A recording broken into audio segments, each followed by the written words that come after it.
Okay, so let's get right into it. We're going to tackle a really puzzling and honestly a pretty painful human experience today. Why is it that sometimes the very best things that happen to us can feel absolutely terrifying? I mean, have you ever been there? You're right on the edge of something genuinely wonderful, and instead of excitement, you just feel this overwhelming urge to run, to push it all away. It makes zero logical sense, but man, is it common. You know the drill. You finally land that dream job. You start dating someone who is just kind and supportive. Your life finally hits a patch of calm. And what happens? You pick a fight. You start hunting for flaws. You just pull back. What is going on there? Well, to really get it, we have to look at how our nervous systems get programmed. Our past, especially our childhood, sets this kind of baseline for what feels normal. And sometimes that normal was just constant stress. Think of it like this. If you grew up in a predictable, stable home, your brain learns a really simple equation. Stability equals security. Calm feels safe. But if you grew up in chaos, your nervous system gets calibrated differently. It's set to high alert, 24/7. It learns to always be waiting for the other shoe to drop. So how do we even talk about this internal comfort zone? Psychology actually has a fantastic term for it that is totally central to this whole thing. It's called the window of tolerance. So, the window of tolerance. It's basically your personal sweet spot for handling life.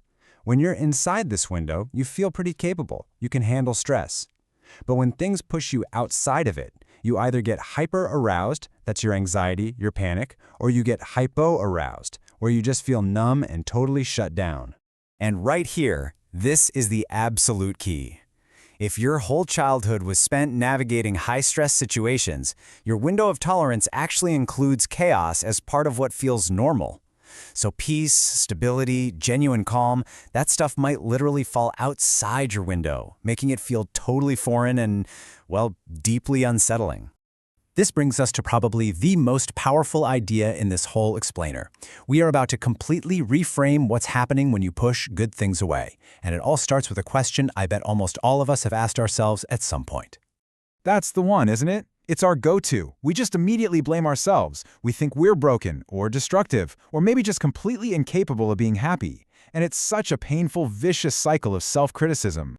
But what if that's the wrong question? Like, completely the wrong question. What if your reaction isn't a flaw at all, but a feature, a system that's working exactly the way it was designed to, based on the data it was given?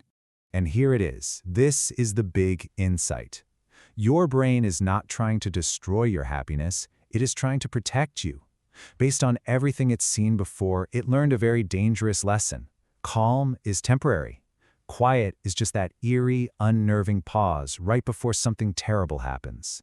So when things are finally peaceful, when they're stable, your internal alarm system, the very same one that kept you safe for years, it starts blaring. It perceives this new safety as a threat because it doesn't recognize it. It's unfamiliar territory. That urge to pull back, that's a survival instinct kicking into overdrive.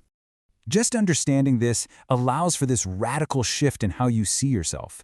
It moves us from a place of shame to a place of real compassion. You're not broken. Your system is just trying to be protective. So let's just swap the myth for the reality right now. It's not self-sabotage. It's a misguided form of self-protection.